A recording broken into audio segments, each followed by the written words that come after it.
Hello everyone, this is Johannes. And this is Cinema. And you are watching Board Gaming Ramblings. And today we are taking a look at Ofrenda. This is a review copy sent to us from the publisher, so thank you so much for that.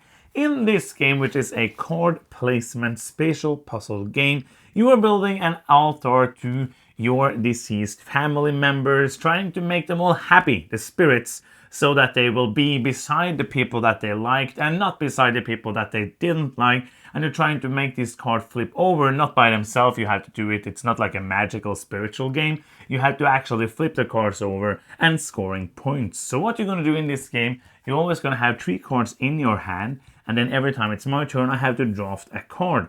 Let's say I wanted this card, I could then pay my way, like we see in many other games, taking a card from that spot. I will also be able to draft a candle. If I want a candle that is on top of the card I took, I can take that for free. If I want to take another one, I can take 2. But if I would not want to take that one, I could place a marigold on another card and take the candle that is there. Then I have to place a card. So let's say I wanted to place a card I just got. Let's say I want to play it over here because every single card has a goal. So for example, this card wants to be adjacent to at least 2 green cards. So I know if I'm placing it there, it will already be adjacent to 2 green cards. So maybe I wanted to do that. And also I can see that this one wants to have a glass, 2 glasses besides it. And this also has a glass on it. So let's say I want to do that. I would have to pay a marigold to be able to place on this space.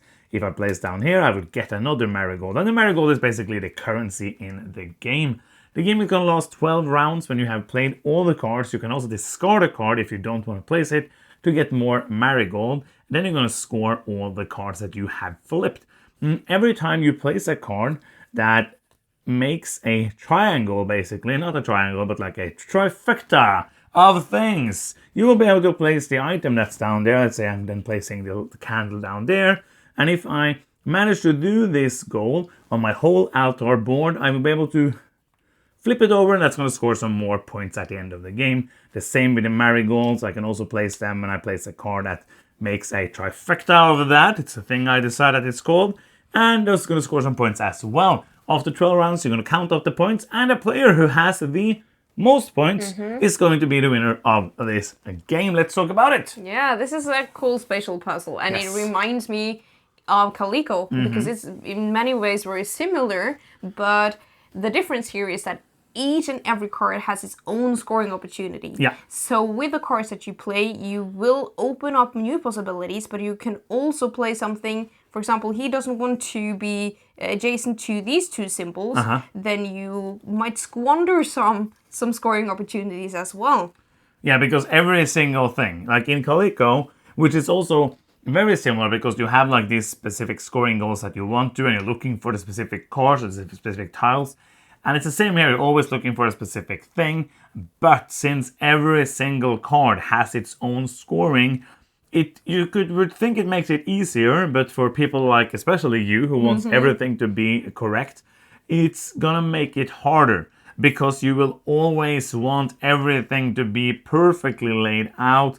And so, the first time we played this, my brain melted. I was just Mine like, too. I taught you the rules, and I was like, oh, this looks hard. And you're like, it looks pretty simple. And you played 2 turns, and it's like, your brain was falling out of your eyes, and it was very much so. I would say it's easier and easier to play the more you play it, because you know the cards, you know kind of it's easier to see. But even though I do mistakes, I do like I'm thinking, I placed this there because of that, but then suddenly I see like, but now this one is adjacent to that one, and that one doesn't want to be adjacent to that one. And now I can't do any of these 2 cards. Yeah. And what is the point of anything now? Because all of that is so hard. And the timing is important. Yes. Because you always want to wait. Yeah, you always want to keep your options open. And also the marigold currency is very interesting because you might take this card just because it has a marigold on it now, and you really need those.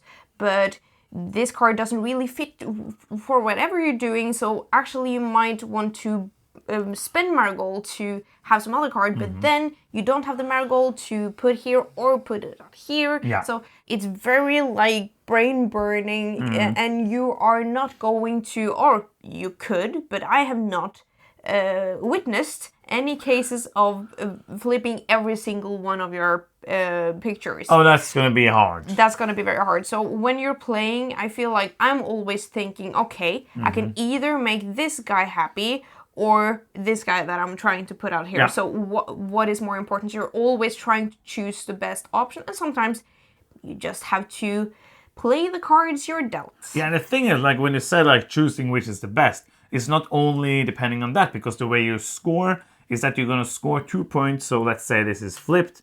You're going to score 2 points for every flipped card adjacent to it, and 1 point for each unflipped. So let's say you chose, you know you're going to flip these 3, but you know you're not going to flip these 2. So flipping that is going to be more important than flipping that, because it's more points to be adjacent to the flipped ones. Also, there's 3 spaces that are gold bordered that are double the points. So those are very important. Last time we played, I had 4 cards I didn't flip, and I was all the cards around this double card. So then there was only 8 points instead of possible 16 points that you can get from this card. So that is also a very interesting thing. Calico, we ended up culling because of the randomness factor to it. I enjoy so much about Calico, but I always felt like it was a bit too chaotic and luck-based. This also has luck, because you are waiting for specific cards. You don't know if they will come or when they will come. But I have to say, like, the times we played pretty similarly. So the first time you played, you had like a crazy round, like you got almost I think you had anything except 1 card flipped. But after that you played more normally, I think. But still you win every time, and I don't. So and you are very good in these kind of games. So it's obviously there is skill involved. Because like if it was just randomness, it wouldn't be that way. Because this is a game I think if I played it 50 times, I don't think I would win. Because you are always very good, even way better than I am in these kind of games. Thank you. But still, there is that kind of luck to the game. It is. I will have to say, what makes it better for me here is that in Calico, and you said this very well, Calico feels very all or nothing, especially with like the goals in the middle. You have other things you can do with the buttons and all of that, but like the big scoring goals, those you're waiting for that specific time, doesn't come, and no points. And here, at least, you're going to be like, it doesn't come, so I will get to flip 2 cards instead of 4. So you feel a little bit more accomplishment by that. And also, the fact that you're getting through most of the cards. So we have only played 2 players, so we'll talk about that soon. And when we're done, there's like 3 cards left in the deck. So almost every single card is going to come out. And if I am not wrong, there's 2 of every card. So the orange skull, there's 2 of that. The green skull, there's 2 of that. So you know that if I see that you don't have any of that one I need, the chance that it's coming up pretty soon is higher. So you know more than in Calico, where it's like it might just not show up. You know that it will show up in some time here. And usually when it does show up, that scoring on that card doesn't fit whatever else you're going on. So because everything 100%. In this game works not together, apart, against each other. Yeah, let's talk a bit about the candles and the marigolds as well. Yeah, because that is a cool like side puzzle. I think it's cool that the candles have different missions on them as well. So you can kind of also factor that in when you're choosing which cards you draft. And the marigold is interesting because it's maximum 3 points for that. But 3 points in this game could matter. But marigolds, you're always short of them. Well, I have always been short of them, and it gives you a very like comfortable freedom to be able to snag a card if that's the right thing you want when it comes out. Because when it's your turn again, it might not be available, and it might be too late. So we have played this game with 2 players only. And after the first time we played, we basically said we don't need to play this with more. It's already pretty long. Like the first time was almost an hour, and after that about 40 to 45 minutes. And I don't need this game to last 90 minutes. And because it's very much a brain-burning game, it's not going to be one where I have a lot of investment in the other players as well, because you're drafting a thing, And if it's a 4-player game, I can't even look at this and be like, oh, what do I want? Yeah, you can't plan your turn at all. I'm just waiting. So the draft with 2 players is more stale because it's not that many things happening between your turns. You can easily plan more ahead for what's going to be available. That's both a positive thing that you can plan, but also might be negative because if nobody really wants the things being there, especially the candle sometimes has been very stale, and then you're just like playing the waiting game really. But I really want this game to be short so I can rather play again a second time. Yeah, but mostly my brain is melted after I played it, so one time at a time. But so for me, this is a 2-player game. I think if you play with Quick People, you could play 3. I don't think I would suggest it with 4, but again, this is just like speculations. But seeing that we played in 45 minutes, and I would not say that we have a lot of moments we're just thinking for 5 minutes. It's not like the long AP moments. There's a bit of thinking. Maybe you take a minute on your turn to think, but you also have the other player's turn to think. Because when somebody drafts, they will draft and then they would fill up and then they will place their card. Yeah. So you have that time to think about your turn before you take your turn, which I do enjoy. There is a common goal variant that we did try with that is said to be like an advanced variant of the game. I'm happy we didn't play with that from the beginning because I personally did not like that. No, you're basically adding 3 goals, which is like 3 different categories and you can mix them up. So, for example, one of them is having 3 of these carpet symbols. Yeah. Some of them is like having 3 of these orange cards.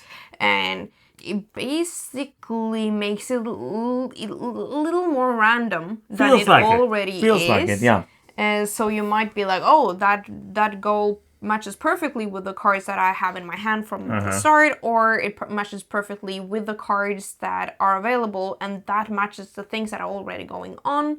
But you can also use it kind of like as a I'm not doing anything particular. That's a thing that you can go for, and that's basically another layer to think about. But I don't think I will play with that in future turns of this game. I think that it might be better for more people because like in a 2-player game it's a very pure puzzle, because there's only going to be one card taken off. Like it's true. Less just like, so I think again the 4 players is going to be way more chaotic because 3 cards is going to be gone and there's going to be new stuff and you have no way, just like, oh, does something of this work with my hand now? And it feels more, I think it would feel more like, oh, this works good. Do I have the marigold? Yeah, I'm going to take this because it works.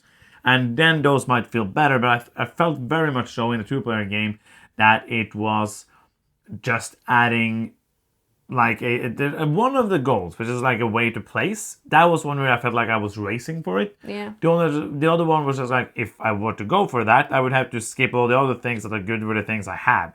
So I just didn't feel like that added anything. But that is just me, and other people might like it because people like different things. That's the thing I want to say. Yes. So who do you think will like this game? If you like spatial puzzles, I think you will enjoy this. You have to like lower your expectations a bit. Not for the game, but for the sense of accomplishment that you will feel. Because if you are like me, used to being like, I will play this perfectly, then that's, for the most part, not gonna happen. And you have to think that's okay. I agree with you 100%, so let's do some final thoughts. I really like Ofrenda. I really like these spatial puzzles in general, and I think that this, in a way, does what I wanted Calico to do. I really enjoy Calico as well, but as you said, the kind of limitations combined with the luck of what's actually available kind of crashed a little for me. So, for example, I could set something up perfectly, and just because the tile that I wanted didn't come at the right moment, I didn't get the points that I was working so hard to get. In this game, I feel like I have more control over what I'm doing. And sometimes I can make a decision to use my marigold for example, scorings, and I will not have the opportunity to have the cards that I wanted here. Yeah. But that's a choice that I've made. Absolutely. And also, you might snag the card, also it might not come up, or also it might not have the scoring that I wanted and do something else to my cards and I didn't want it after all. But I think that I think the impact is nice here. I don't feel like I'm suffering a lot if I decide to discard one card and take Marigold instead, because you're not going to scroll over your cards anyways. So it's basically a less punishing, more brain-burning Calico, and I really enjoy it. I'm going to give this a 7.5. Okay. Ofrenda is a good game. I enjoy playing it. I have fun when I play it. It is fun. It has, as you said, like you said, so many like smart things. Yes, I said many cool things. You said today. all the smart things, so I'm just left to say words with not meaning. So I enjoy the puzzle. I enjoy that everything connects to everything. It feels you're saying less punishing than Calico, but it feels like it's a level up from Calico because you have to think in more layers and just like does this work here? And it's more like some tiles in Calico, some places have like a connection to more goals. Just think that with everything. So like this, but because of this, then this doesn't work, but I have to place that there to make this work because that was my plan. But then now this will not because I have to place this there and that connects to that and that doesn't work. And that is the thing that like makes your brain melt. So if you don't think that is going to be fun, you will not like this game. But for me, I like it. I think it's a good game. I'm going to end up on a 7.5 as well. Even though it's boring, same rating. I should give it like a 2 to make it more interesting. Wow. But I'm going to give it a 7.5 because that's what I mean. And that is the end of the video. This is the end. It's stopping right now pretty soon. After we said the last words. Yes. For example, a couple of words we have to say. Subscribe. Comment. Yep. Like. Cheesecake. Be cool. Oh, sorry. Candy. Yes. Okay, so that is the end of the video. Thank you so much for watching. I'm Johannes. I'm Sunwa. And you've been watching Board Gaming Ramblings, and bye-bye.